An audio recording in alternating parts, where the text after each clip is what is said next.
So first, I want to welcome everybody to what was to be the first Mayor's Night Out. Well, actually, last year was supposed to be the first Mayor's Night Out, but we've had to kind of rethink this and redo it as a Mayor's Night In. And before I start, I want to tell you a little bit about why we developed initially the Mayor's Night Out. And about a year ago, over a year ago, 2 years ago, we really thought that it'd be good for the mayor to just have a presence in the city, much like our ward councilmen do. Many of our ward councilmen have either twice a year or once a year meetings, ward meetings, and it's an opportunity for them to communicate with their constituents. But the mayor really has no tool, a similar tool like that, for us to, for me specifically, and the administration to communicate with residents. So a little over a year ago, we developed what we had hoped back then would be a Mayor's Night Out. And that would really be on a ward by ward basis, on a month by month basis. We would go to each ward and just find a place to sit down, coffee shop, restaurant, somebody's living room, and just have an open dialogue with residents. We certainly didn't expect COVID. We didn't expect that we'd be isolated. But we thought this year, at least we're going to try Mayor's Night In, which we hope will be a similar format. And it's just really an open forum. We don't have an agenda or a script of any sort. It's really to hear from our residents.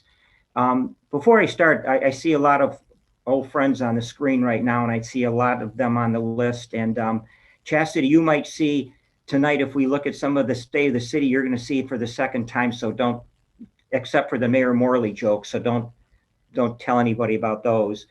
But I'd like to also acknowledge that we have several of our councilmen here. Council President Bob Carr's here. We've got Ken Carey, Ward 2 councilman, Dan Anderson, Ward 5 councilman. We've got Danny Gary here. We have got former Council President Jerry Rinaldi here. And did I forget anybody? If you do, you've got to speak up. I'm going through the list right now. Oh, I'm sorry. I did mention Danny Gary. So anyway, I want to welcome all the councilmen, of course. And if I did forget someone, I apologize. John Tomaselli. There's the one I was missed. So John, welcome to everybody.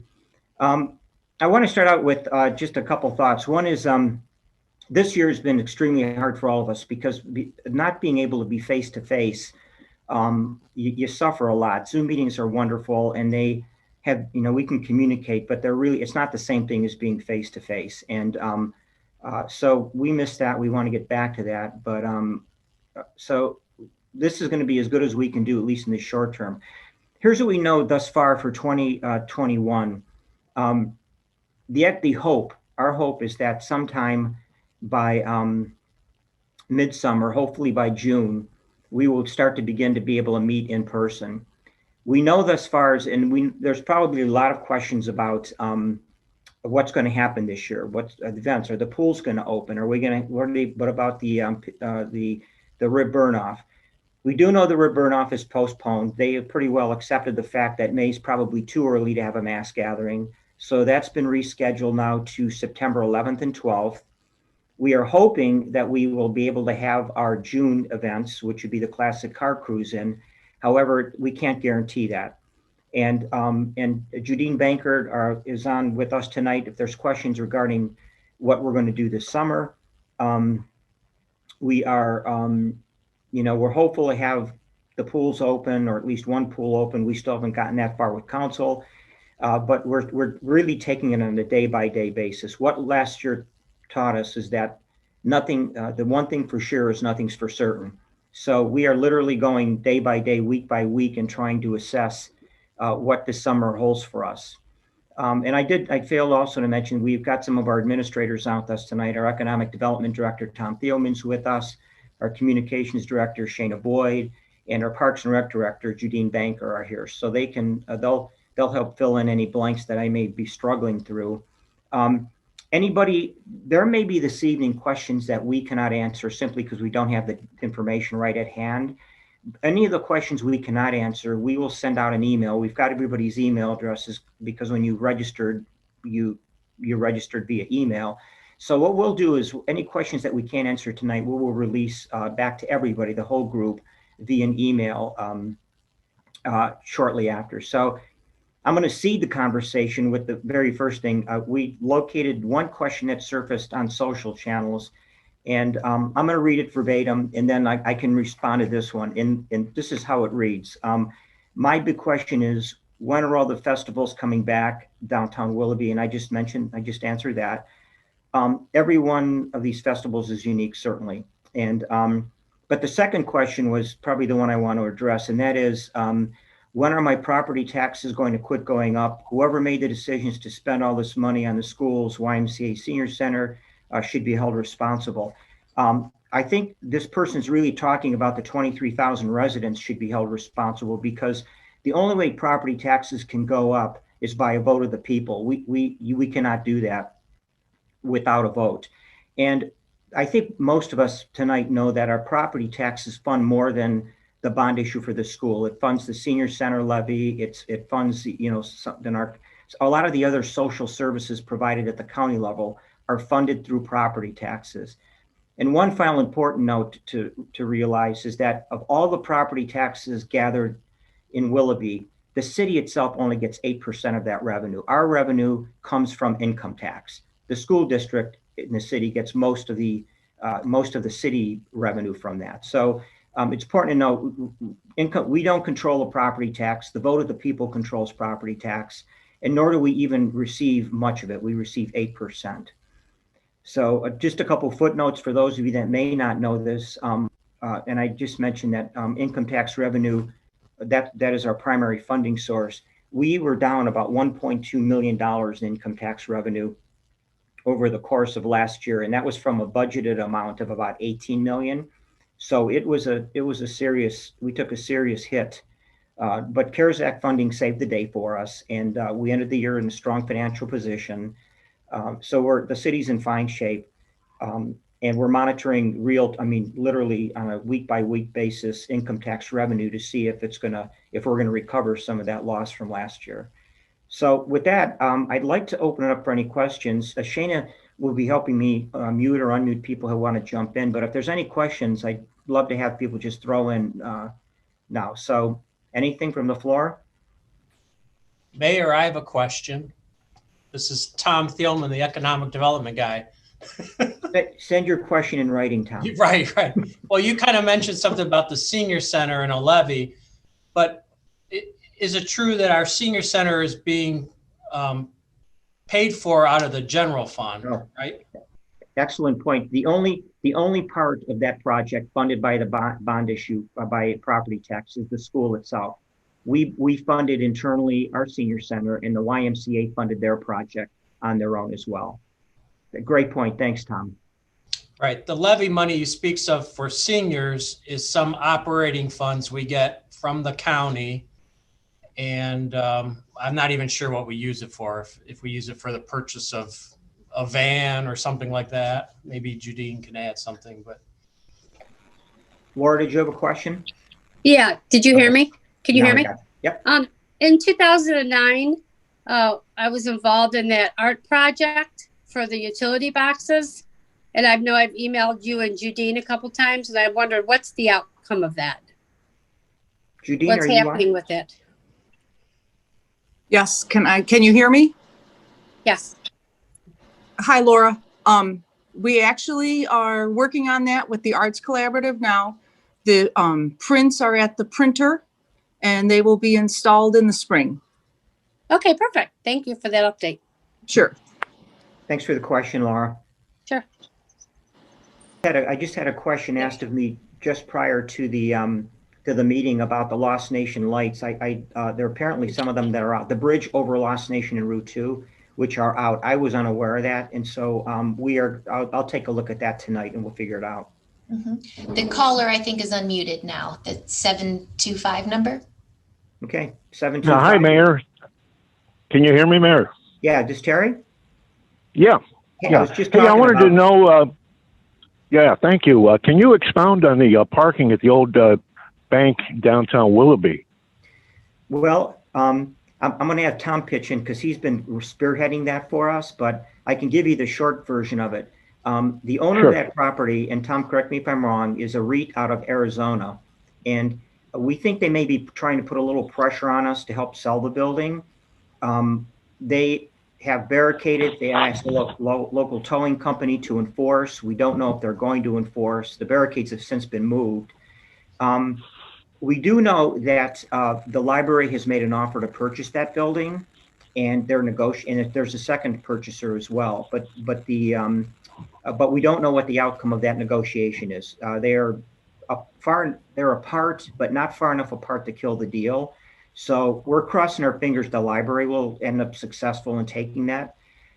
It should be noted that that property is zoned, it's split zone, both downtown zoning, but the piece that the building itself sits on, it would take a little bit of work to get that building to be demolished. However, the parking lot side of that, there are no restrictions about what can happen there in terms of our zoning.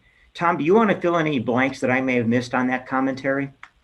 Oh, that was about it. The property, there were some rumors on Facebook, social media channels that the property had changed hands, and that's not true. It's the same owner that it's always been. The ownership of the property went into a real estate investment trust in 2006. They had a portfolio of over 200 Citizens Bank buildings. So they manage a lot of properties throughout the country. When Citizens Bank moved over to their new location, this one became available for lease or for sale. They ideally want to sell it. There was one early interested party, but what they had proposed was just way off limits. They wanted to tear it down and basically build a large apartment complex there. And we immediately said that just wasn't going to fly, that building is listed as a historic building. We'd like it to stay. In the meantime, last August, the owners of the property did say they were going to barricade it off, and we sent them a series of emails objecting to that occurring, and documenting where this parking is and how it's needed, and things like that. In retrospect, the library has had almost a 40-year lease with the bank for parking there. So they were leasing actually some of 2 rows of parking, and that lease ended in August, and they would not renew it with the library. So that kind of put a monkey wrench into the library's parking needs. Then they hired Vitalone to do towing. Vitalone said, we're not going to tow, but we'll put signs up. So it still kind of remains in a limbo, but we do know the library made an offer. They made a counter offer. Now the library is probably going to make a counter offer back. So, Tom, that offer is for the entire property or just part of the parking lot? It's for the entire property.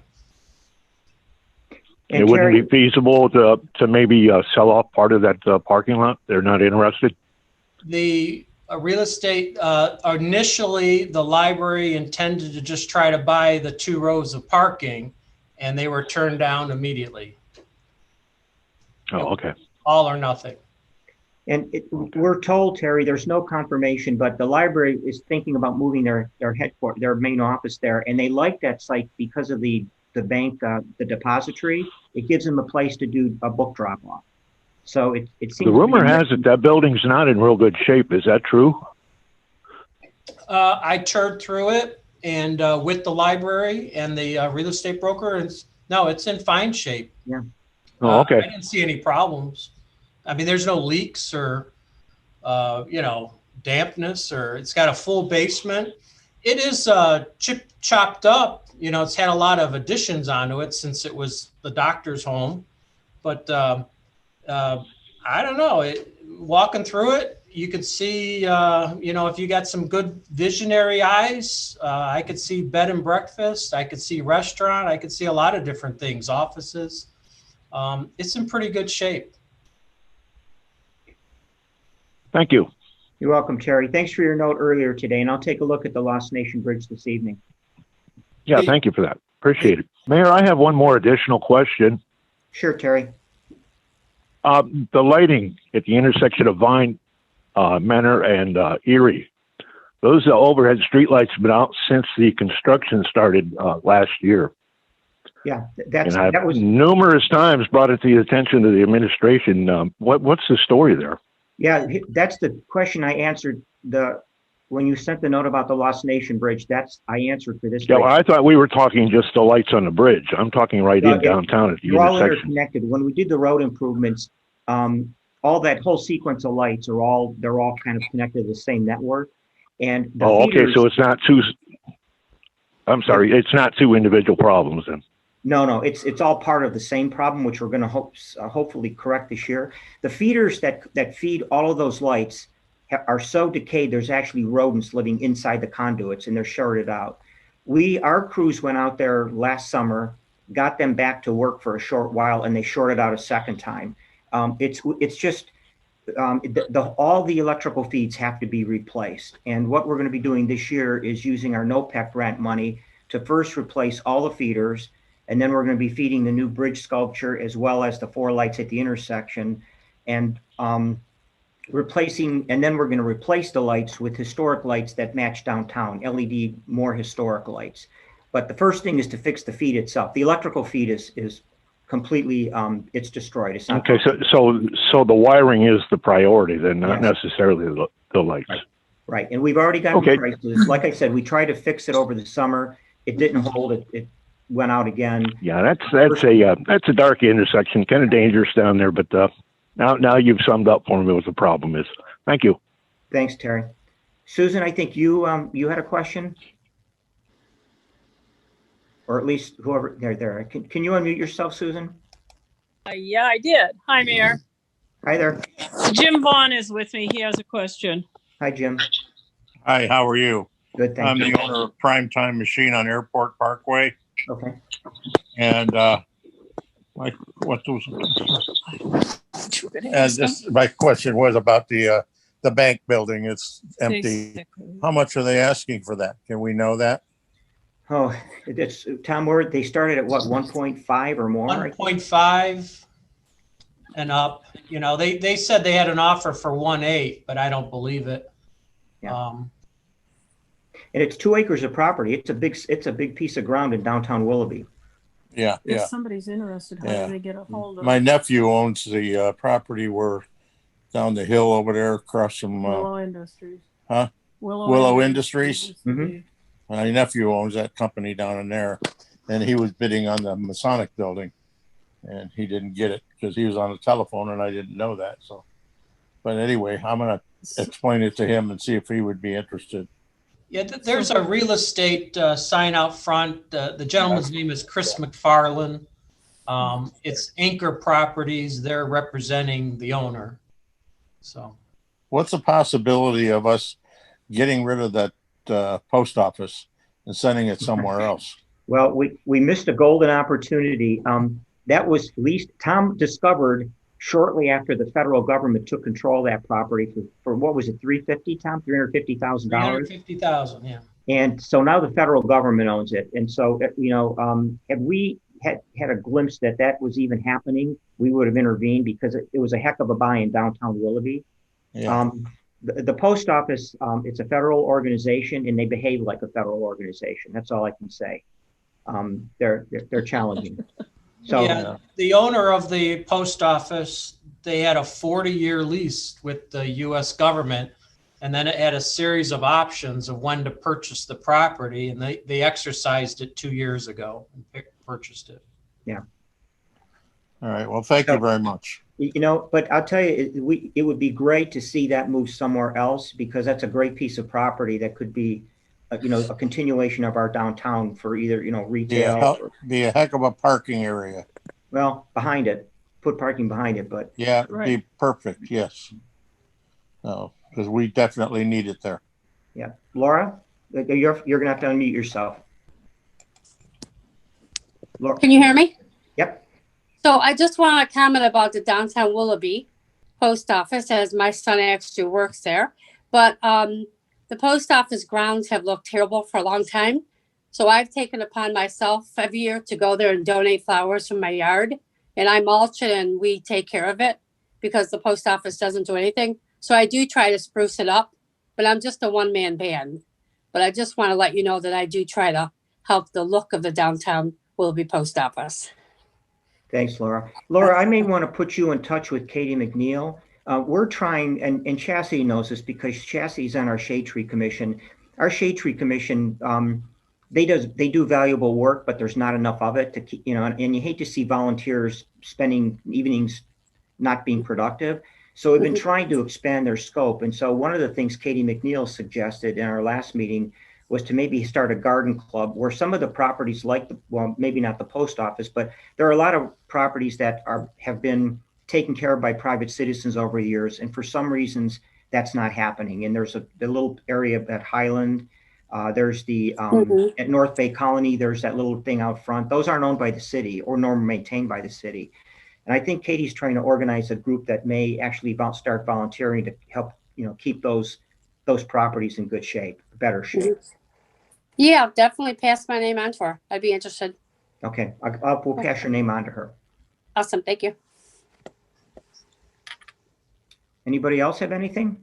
For those on the phone, I'm going to have to ask you just to unmute and just jump in if you'd like. Anybody? Brent? You're going to have to unmute. There you go. I think I am muted. The question I had about Staub Motors, what's the progress on that? Stoddard is, it's interesting. This is the third auto dealership being renovated in Willoughby in the past 5 or 6 or 8 years. It's pretty incredible. Jack Prince has a remaining subsidiary located in downtown Cleveland that they're relocating out here. Their primary goal and where they're working at currently is in the building behind Stoddard right now. There's a pre-engineered metal building and they're moving some production facilities back in there. And what their long-term goal is to take the front portion and renovate it and make it into their a retail sales place for themselves. They did acquire the property late in December. They took title of the property, so they do own it. They are working down there, so we know that. They've asked us to not, the first instinct we have, city council and myself and the administration, is to start telling the world about that, except they've asked us specifically to kind of keep it close to the vest. They want to take the lead in promoting it, but they own the property. They're working down there. They're going to move production down there. And they're just, we're waiting for them to give us the green light to promote it. And it is Oaks and Ambers going into Willoughby Brew? We were so close. We were told that Oak and Embers was actually looking at Citizens Bank for a while too. And then they were looking at the Brew Co. The Brew Co. is mired in not one, but 2 lawsuits. The first lawsuit is a lawsuit between the ownership, which is a spat between a fellow named Roland Cook and Sean Heineman and his mom. And they're embroiled over who actually owns the shares. And so that lawsuit's pending. The second lawsuit is between the Willoughby Brewing Company and Forker, who owns the building, and it's a lease violation. They failed to pay their lease rents. They were evicted. And so that's in court. So so Oak and Embers was interested. When they found out there's 2 lawsuits pending, they kind of took a step back.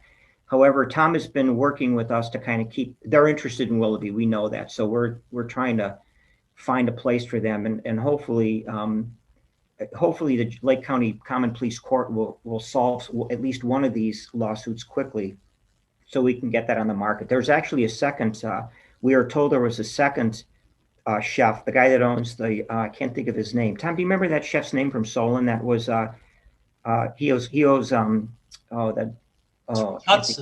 Hudson, I'm sorry, Hudson. There's a second pretty well-respected chef that was interested in it as well. So it's going to sit empty for a while longer, only because there's legal action pending between them. All right. And then the last thing is that apartment complex behind the courthouse. Is that ever going to open up, or is that just going to? It's very close to being done. I mean, they're pretty well done. They've addressed the thing. Are you sure?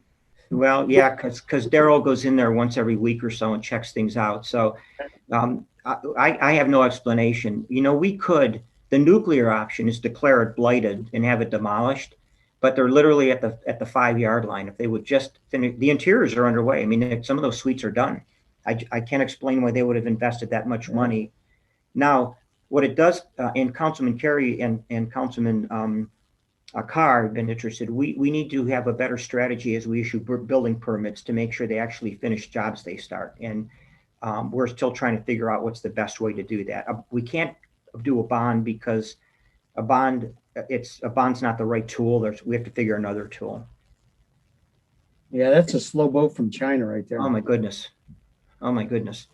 The other thing, Brent, you had mentioned about the Bruco, another piece of there's two pieces of news in downtown Willoughby that are important.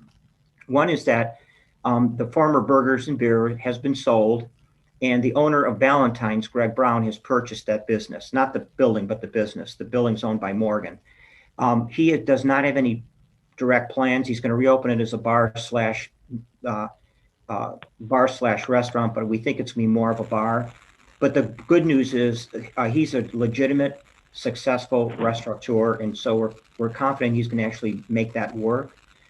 And the second thing is, I think this is the worst kept secret in Willoughby right now, but Nickleby's has closed, but it's just simply a change in partnership. Two of the original owners are staying on, and they're bringing in, for those of you that know Kirtland Tavern, Tiana Tekovic, she's coming on board, and we're told, this is not confirmed, but we're told she's going to open some kind of gluten-free restaurant.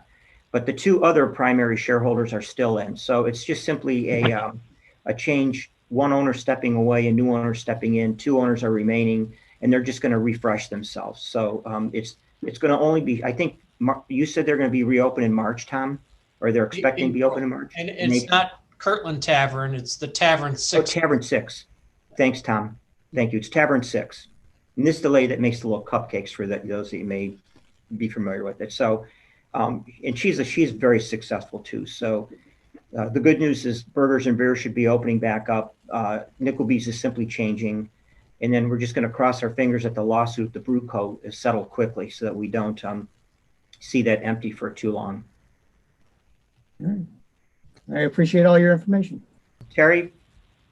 Yeah, hey, Mayor, while we're talking about an empty vacant building, this is the Weston building down at Jet Center. Any rumors?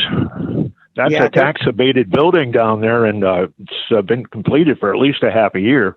Yes, we're working right now with the Lake County Port Authority. State Senator Jerry Serino has identified a out-of-town manufacturer who wants to have a presence in Willoughby for a number of reasons. We have been asked not to discuss it, except that this is a serious deal, and as soon as we're allowed to discuss it, we will. But there's somebody in the offing. It could bring potentially 300 jobs to Willoughby.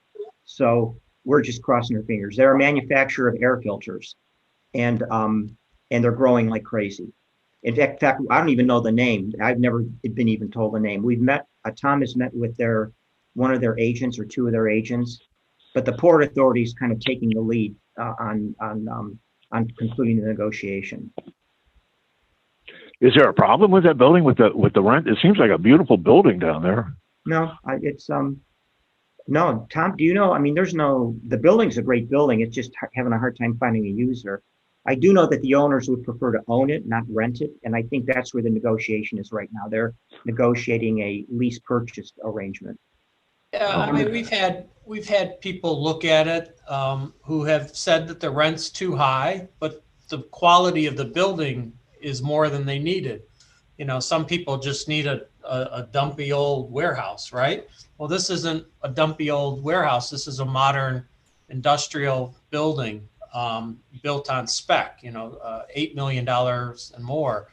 So we were very encouraged. We did a walkthrough with the Port Authority, Commissioner Serino at that time, Dave Anderson, design folks from Nottingham Spark, and engineers from Independence Construction. So they've all gone through it.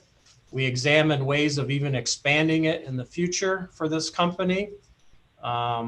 The ownership likes its location because it's next to the airport, and the owner of the company flies, so that's attractive to them. But they wanted to purchase it. Weston doesn't want to sell it. So they're working on some type of joint venture at this point going forward. So how long do they have to get the building occupied before the the abatement is invalid? Well, I would never recommend to unvalidate the abatement because that would be poor business on our part as economic development people and a community that's trying to attract new investment. They are going to be paying on half of the building as intended. All we haven't benefited from is the jobs that we expect to come in. So the building was built and it's going to go on the tax rolls for the value that the county puts it on. And then they're going to pay 50% of those taxes for the next 10 years. And then beyond that, they'll be paying 100% of them. So when we go to Tax Incentive Review Council, I would never make that recommendation to pull the plug on them. Right. Right. And one last question, and can you give us an insight into the fate of the Willoughby Union High School? Not hearing too much about that these days. Did he steal your thunder? Cindy? We're Sorry. really Yeah, I excited stole the question. Well, I'm going to answer both then for you. We're really excited about that. We actually have two developers interested, and both of them are well financed, and they're both very interested. The one developer, in fact, we have a phone call with them tomorrow morning. He's been through there once with himself. And Brent, I know you're an interested party, and I know you and I have been going back and forth communicating about this. Last week, he brought back the investors, and I mean the people, the money people actually toured the building. And then we have a phone call with them tomorrow. And then within the past week, a second developer has jumped in. Here are going to be the challenges with Building A. It does not make any sense to use historic tax credits because the cost of actually doing the tax credits will exceed the value they provide. It's going to be a question of the land value, how much they can buy it for, and it's probably not going to, and Connie, I know you're a former board member, we may be back to your former board asking for some release on the sales price because I don't think it's going to pencil. There's no way the deal is going to pencil at a $1 million cost of that property. But the developer is going to want to push density. There's no question that he's going to come back and he's going to want to, increase the density. Our discussions with him, we've given him several marching orders, but they include this. First of all, the face of the building along Center Street and Route 20 has to stay. The building cannot be demolished. If they want to selectively demolish internal and build into it, they can, but the building needs to stay. Secondly, they've promised us that they would negotiate, Brent, with you and the American Legion to see if there's a possible acquisition there. And then, as I mentioned before, density is going to be on the table. And I'm almost certain that they will be back asking for some incentives, either TIF financing. They are already in the enterprise zone, right, Tom? CRA District. Or the CRA, thank you. So they're already going to qualify for that. So we are going to have to incent them. We're going to probably have to allow an increase in density. We are going to have to go to the school board and ask for reduction in the sale price of the building. But in return, we save a valuable asset. It cannot go too many more winters. There's no heat in that building right now. When Building B was renovated, the heating system was shut off because the heating system was actually housed in Building B. So the building, something has to happen quickly now. And fortunately, we've got two well-qualified, well-known developers interested right now. Cindy, go first. Okay. Well, first of all, I want to say the annex building looks awesome. But I also know there were other plans for that property, townhouses along River Street. And then in the back, I think there were supposed to be some senior housing. What's going on with that? Well, we had a couple of developers interested in that. And quite frankly, we chased them away. And the reason is they came in, they wanted to do townhomes in the front like we had planned. But then they went from doing townhomes in the property where the old welding shop was to doing apartments. And then it became a 4-story apartment. And at that point, we said, we are not taking that to city council. We are not going to and plus the owners of the building B said, we don't want to look out our back window and look at a 4-story apartment building. So they got mad and left. They took their toys and went away. But that's okay. I mean, right now, Willoughby, we just did a marketing report that shows Willoughby is a highly desirable place to live and do business. So we don't have to accept everybody that walks into our town and wants to do business with us. So so this is a long way of getting to the where you're going.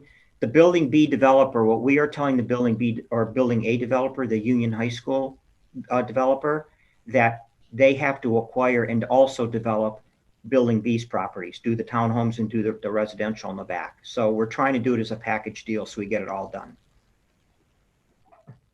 Okay. Thank you. Thank you, Shana, and Mayor Bob, Council, and everyone. Good evening. Bob, a couple questions. Just going to that study that said, I believe 900 front door type of residential development within 5 minutes of downtown Willoughby. Is that accurate? Yes. Well, a total of 900 over 10 years. Over 10 years. Yeah. And that's not just in the downtown area, but within a 5 or 10 minute. Right. It's in a radius, Jerry. Yes. It's pretty much touches the north end. Okay. And that study was based on her numbers, where she got those figures, and they have a market analyst, and I'm looking at the report right now. We reviewed this on the 17th of November. Mm-hmm. They have some kind of demand analysis tool. Tom, do you know anything about what tool they use to do the calculations? Frankly, they don't tell you. Really? It's like their proprietary knowledge of how they do these things. So, they use a combination of different statistics on housing starts, sales, and when it's your turn, that just kind of say your name again. And Jerry, so I'm looking at the numbers right now. They said 700 units between 2020 and 2030. In terms of rentals, if they should be rentals, they're saying that the rentals will be at a floor of about $1.70 a square foot, which is about what Riverwalk is. Right. And Riverwalk is the highest rental rate in Lake County. I mean, believe it or not, those are high numbers. Oh, wow. So we, Tom and I especially, have been kind of using that number as our benchmark for any other rental projects that come into the city. Our goal is that they cannot be below $1.70 per square foot cost to maintain the quality that we expect. And by the way, they also said the same market study did a very quick retail analysis, and they said that we could absorb, I think, 25,000 square feet, Tom? Yeah, 25,000 square feet of retail in and around downtown, up to the north end, between the north end and downtown. Interesting. Very good. So, one other question, I didn't know if anyone else asked a question about the pavilion that you've been talking about building on Todd Field. Yeah. And what's the status of that? I know there was something in the paper that I saw briefly about that. Are there plans to start that this summer? Yeah. Okay. You have seed money for that. Yeah, we do. And we're pretty excited about that. The city of Willoughby inadvertently got awarded the largest capital grant of any Lake County, any municipality, township, or village. It's broken into two pieces. And Tom really was the person that authored the application to the largest extent. So we had a single application that had one part was the amphitheater.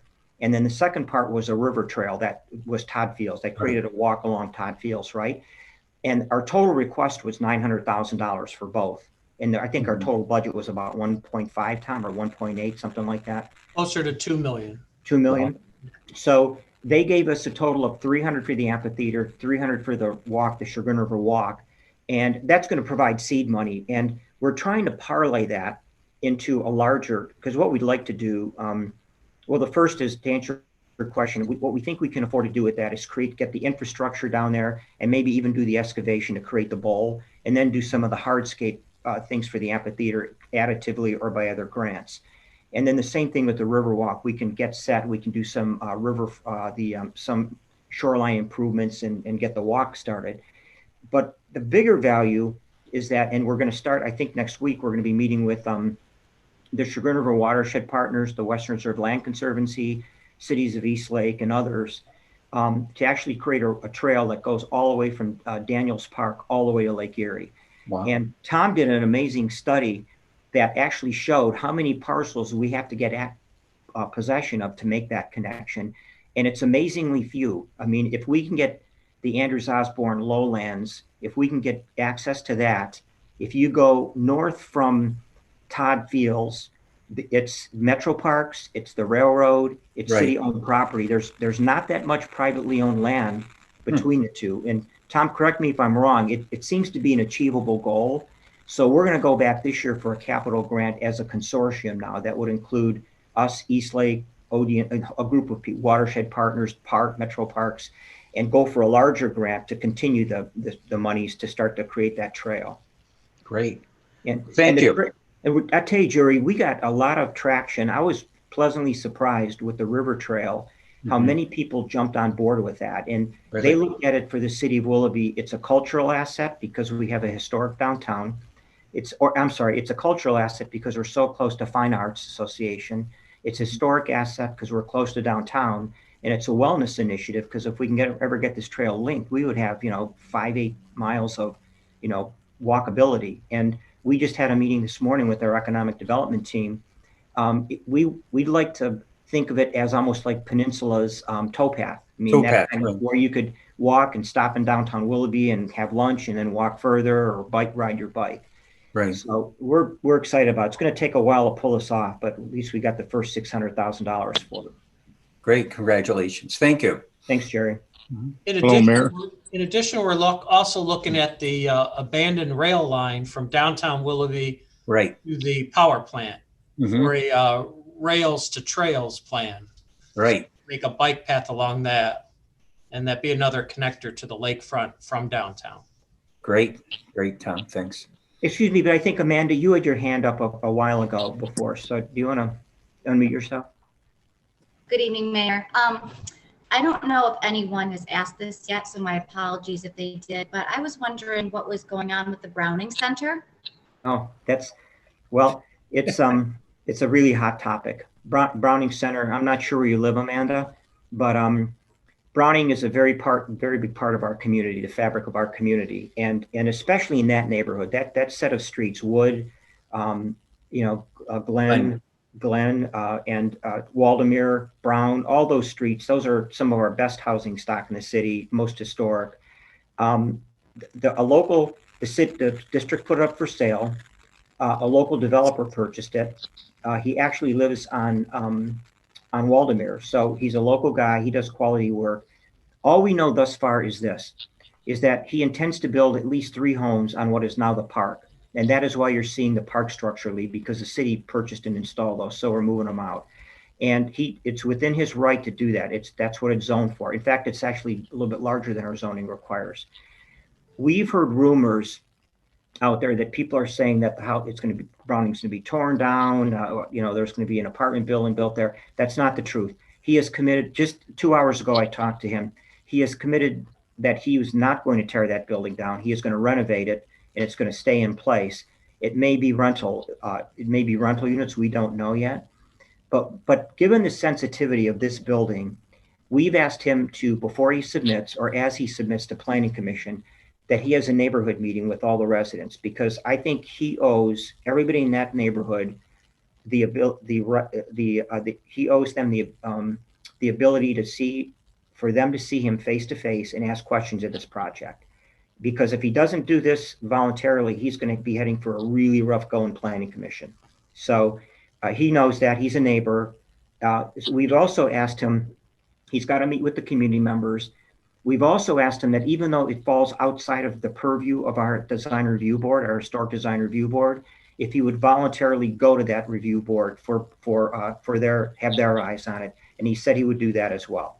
So far he's been very cooperative, but he has nothing, as of 2 hours ago, they don't have any drawings to show. I urged him, I said, even without drawings, at least just get in front and talk through the project. So we're trying to set that up right now. What it's going to be is Councilman Anderson will host a Ward 5 meeting, but that meeting will have one topic, which will be the Browning School site. So it is not going to be demolished. So that's the first thing. Oh, Mayor. Mm-hmm. Yes. Jim Vaughn, how are you? Good, Jim. I'm going to ask you a question. I already asked you one before. The property in the Lost Nation where the oil well is up on the hill. It's owned by Osborne, I guess. Mm-hmm. What's going to happen with all that up there? Well, that's a 15-year question. I don't know if I know that Jerry Rinaldi knows this and Bob Carr does, but for those of you that may not know the whole story, I'll share it with you. Over 15 years ago, a private developer came in and we bonded a road that was meant to build a commercial development back there. They did a wetlands analysis. The road gets built. I think it was the Army Corps of Engineers challenges the wetlands analysis, said it was flawed, files a suit against both the developer and the city. That suit sat in federal court for 15 years. And we finally Jerry, I don't even know if you know this yet, but just within the past 3 weeks, we finally got ourselves out of it it's called a consent decree. And so by consent decree, we are now done with that lawsuit. However, the developer is still embroiled with the lawsuit between himself and his co-developer. So until that gets resolved, we can't start selling property. So what we've asked Tom Thielman to do is to start soft marketing it. We can't sell things yet, but we can at least approach the market and get them interested so that as soon as the developer is clear of his lawsuit, we can start to sell property. The reality is this with that. And by the way, we are going to advocate now for the developer. Now that we're kind of clear, we're going to jump on board and try to get the developer. It's Steve Calabrese from CRM. We're going to assist him in getting out of his lawsuit to the extent that we can, because the sooner we get that property free for sale, the sooner we can build on it. The city bonded that road I think the value is around $5 million. And the intent was that as you sell property, you would assess the road and it repays the city. The reality is we are probably not going to be able to be reimbursed 100% for the construction of that road, simply because the assessments are going to be so high, we'd never sell them. So we're doing the modeling now to determine what the cost of those properties could sell for, what we think we can get for them on the market, and then start to reimburse ourselves for the construction. We have been rolling notes for the past 15 years. We just had a discussion this week with our finance director that we're probably going to bond it. Now that the only reason we didn't bond is because we were still in a lawsuit. But now that we're clear of the lawsuit and given the interest rates are low, we are now discussing, and we're going to bring to council, we're going to have a discussion with council about maybe going now to not to full bonding. We're rolling notes for 15 years. We would now go to bond it, given the interest rates are so low. Thank you. So that was probably more than you needed to hear, but I thought it'd be good background for everybody. And I know former council president Jerry Rinaldi suffered through all 15 years of this mess. So long time. The Masonic Temple, are they ever going to get any parking for that place? I don't know. I don't think they have any place to park there. I know, but the property that the bank had, maybe they could purchase some of that. No. Yeah, they could. What are they doing with the building? And the library, if the library moves over there, what are they going to do with that building? Oh, they keep their library. That would be their branch. I think they want to move their headquarters, their front office. Their front office is located at East Lake City Hall right now. And they would pull it from East Lake City Hall and bring it into the old Citizens Building. I didn't know that. Thank you. You're welcome. Have a good evening. Yeah, thank you. Anybody else? Hi, Mayor. This is Melissa. I apologize if this has already been discussed on previous meetings or in previous meetings, but I know that there was talk about the Chagrin River residents, that space in between the two apartments there, that there would be shops put in. Is that something that is still planned to be done in the future? Or? No, the developer, that's the Maroos brothers or Vintage Development. They came back several months ago and asked to do a third phase, a Riverwalk 3 of apartments. In fact, that's part of the reason why this market study was done. They allege that there is no market for retail at that site. And then there was a little bit of fear on our part that if we add retail or restaurants on that site, we actually could damage our downtown, because then, people always tend to go to the new fresh places, and then we start losing business in our downtown. So they came back, went through, I thought, a real rigorous review process and a public meeting. I think Planning Commission and City Council put them through their paces. So they're going to build a phase 3. And again, their rents are going to be north of 170 a square foot. So I can share with you that, and I think I can speak for Councilman Rinaldi because we were involved in Riverwalk Phase 1. That was not the product that we had hoped for. It just wasn't what we think Willoughby should be getting. And at Planning Commission, that was brought up. Councilman Carey brought up the fact that, and I think his words were, Phase 1 was okay, Phase 2 was much better, but Phase 3 should be a lot more. And so we kind of held our feet to the fire. So I think they're putting 100 plus apartments on that site, but they're going to be at $170 plus a square foot. They are right now at 97% occupancy. So they have a waiting list. So it's hugely successful. We're being told that there's a large market right now for apartment dwellers, and there's no real new fresh product in Lake County. These are the first new apartments coming on stream in Lake County. Does that answer your question, Melissa?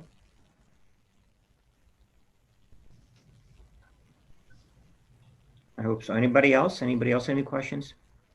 Thank you. Oh, you're welcome. Anybody else?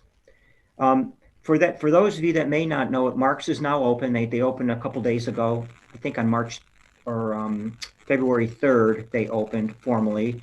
And Maruse Brothers Construction, they moved their corporate headquarters to Vine Street and Route 2. And that's a $10 million investment. And I just quite by accident, I got a tour of it a week ago Saturday. I was just there taking pictures of it, and Chip Maruse is there, and he toured me through it. It's phenomenal. I mean, it's a huge asset to our city. It's great for the gateway. Right. And I think Cindy or somebody had mentioned Building B. I'm not sure who that was, and they were applauding how it came to be. The TDA is now, they're in the process of moving right now. So they're going to move out of downtown Willoughby over to Building B, and they're about 30% into the move. So they should be fully occupied. They're intending to be fully occupied at Building B by March 1st. And so Tom's got to rent out that vacant space that's going to be created in downtown Willoughby. And it's got a bad landlord, by the way, too. Jerry? Yes, it comes to mind now when we're talking about development residentially. Along 84 AndrewsOsborne property on the 84 side, neighboring your development, has there been any movement as to any single family development in that area? Yeah, this is, thanks Jerry for bringing this up. This is, and John, Councilman Tomaselli knows this too. Excuse me. A developer has stepped forward. If you're familiar in 84 between St. John's Bluff and AndrewsOsborne, there's a treed area, and a developer is trying to acquire that property for development, single family residential. AndrewsOsborne is very eager to do this. And the reason is they're struggling with operations cost, and they cannot, they allege that they cannot cover the cost of paving and fixing roofs based on revenue that they currently have. So they want to take the sale of that property, put it into annuity, and then use the funds from that annuity to pay for new roofs and new paving, that kind of thing. And they're pretty deep in the discussions. They propose 100 plus homes on that site, but there's 10 acres of wetlands to be mitigated. So they're in the throes right now of a very complex negotiation to use the lowlands where the old nursery was and create wetlands down there to mitigate down there and to free up to using the space on the high ground. And they've already met with the St. John's Bluff Homeowners Association, and they would improve the retention basin that's down there, which is starting to fail, and it's owned by the HOA for St. John's Bluff. And the St. John's Bluff folks they seem to be okay with it. However, it's zoned as R100, and they want to rezone it to R60. It's a big jump. And I think that even if St. John's Bluff homeowners are comfortable with it, my sense, Jerry, you know the Garden Site folks and you know the Kirtland Road folks. I don't know if they fully understand the battle they're going to see just yet. Right. So, and I need to be silent on this, everybody. I live in St. John's Bluff, so I'm not going to comment one way or the other on this one. But I think it's going to be a little bit of a rough go for them, I think. And so you think now I was told last week by Dr. Goodman, they're trying to close the land deal before April, And I think their intention is, although they didn't state it, is it's the Indiana bat thing. They need to fell trees by April in order to avoid having to keep them up all the way through the fall. So I think that's, I'm going to confirm. I have a meeting with Larry Goodman tomorrow to have this discussion. So does that mean they're going to remove all those trees that are between your development and the proposed?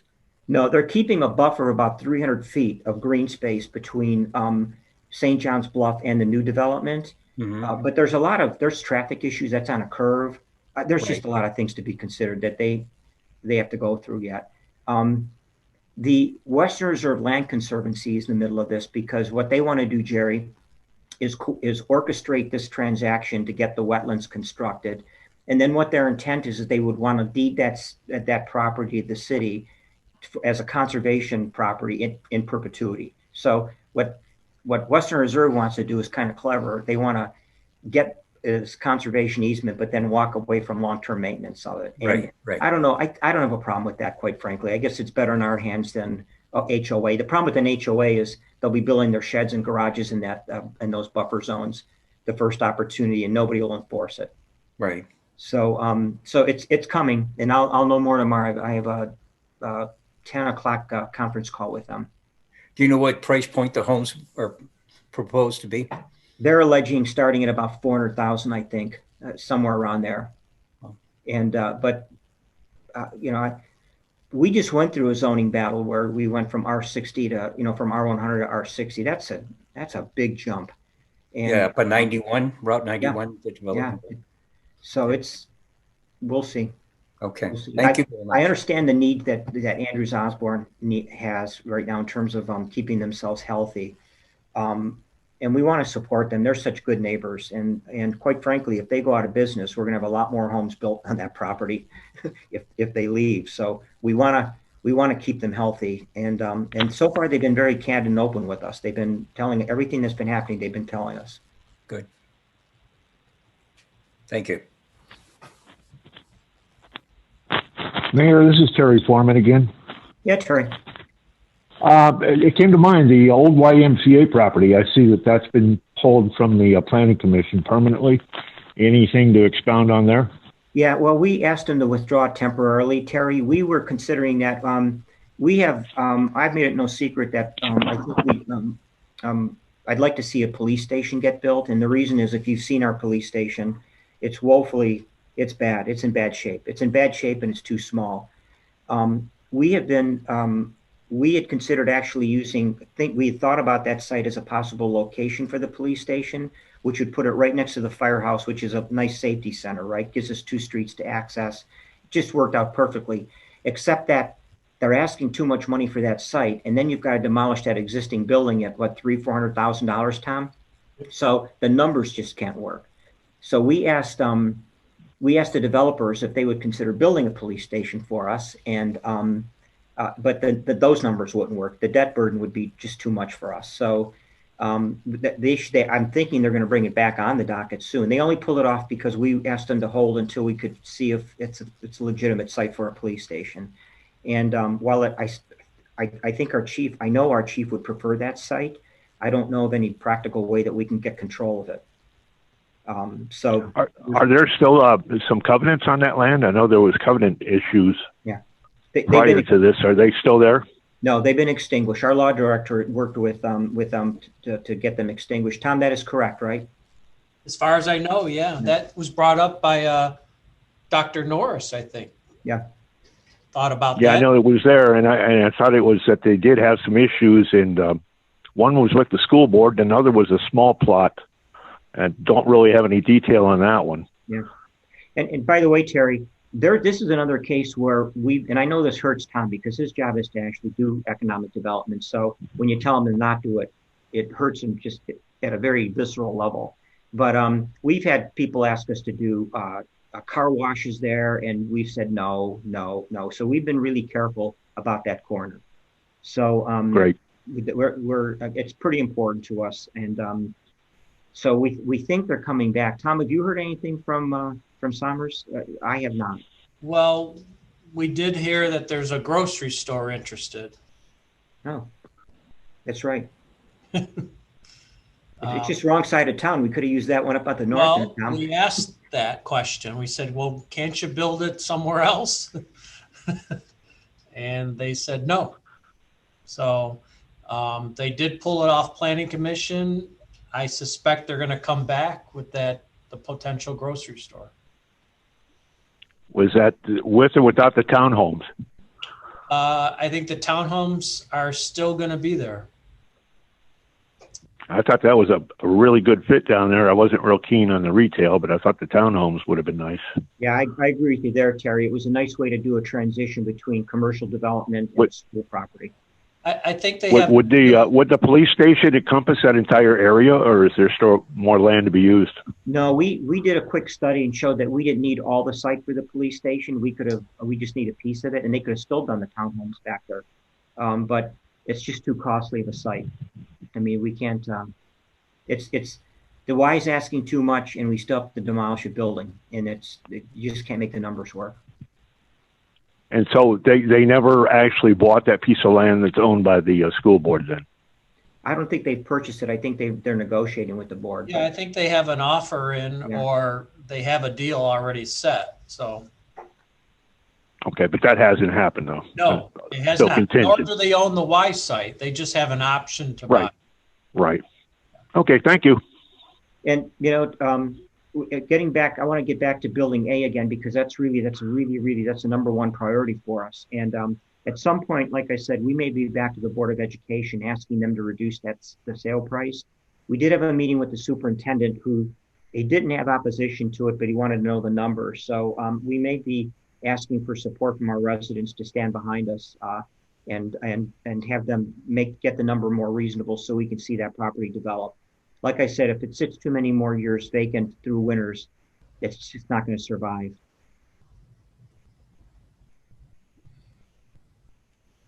Anybody else? One thing, I'll mention one more thing too, in terms of development. The Board of Education has also sold the property on Shankland and Ridge Road. That's the parking lot, the high school parking lot site. And if there's, for once in a development scheme, no one's asking for anything. They intend to build on it exactly as it's zoned, which is R100. The bigger challenge there is that I think everybody's familiar with that slope, how steep it is. And I know that at council, everybody's concerned about stormwater. We cannot let one drop of extra water run off that property, those neighbors, because and our city engineer has been told that point blank, that we really have to be careful with stormwater management on that property.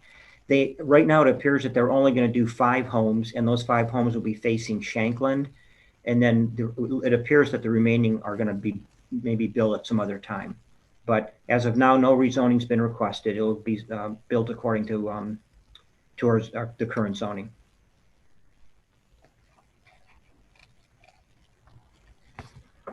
Anybody else have anything?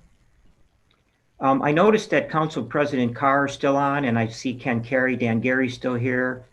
Does any of the councilmen want to weigh in or have any closing comments? Or no, I have nothing to add, Mayor. But this is a great format. We need to get more people in the community to realize it's available and sign up next time around. Yep. Thanks, Bob. Right, I agree, Mayor. I think this is awesome to have this, and I think that once the word gets out that this took place, people are going to start to chatter about it, and we can get more attendees next time. Let's hope so. And for all of you, all the residents that are here tonight, and I know I speak for council on this, we are really focusing on transparency. That's kind of been a mantra for the past 2 years, and we got stuck because of COVID. Kind of stopped that pretty quickly, right? But we're trying to get in front of a lot of issues that before they become big issues and before the rumor mill takes control. We want to be in front of them and get the right information out. So I know that our councilmen will be doing, the ward meetings, of course, and communicating. We'll have general community meetings, and then I will continue to do mayor's nights in until such time as we can do mayor's nights out. But that's going to be a month-by-month thing. So, Dan, did you have anything to offer? No, just wanted to say thanks, and this is a great format, and thanks especially for bringing up Browning and Shankland. So yeah, everything's happening in your ward, Dan. It's building B, building A, Shankland, Brown. How's it Oh, I going know. over there? No, it's busy ward, so, but it's a good thing. But no, thanks, Mayor, for doing this. You bet. And Dan, as soon as we get Dave Knott's schedule for submission, we'll reach out to you first to confirm a date. To Okay. get a Ward 5 meeting together. Sounds great. All right. Well, listen, everybody, I want to thank you all for joining us tonight. And on behalf of Shana, Judine, myself, and Tom, I appreciate your input. We're always here. So just reach out to us. So I want to say good night to everybody. Thanks, Councilman. And we appreciate you being here. Have a good evening, everybody.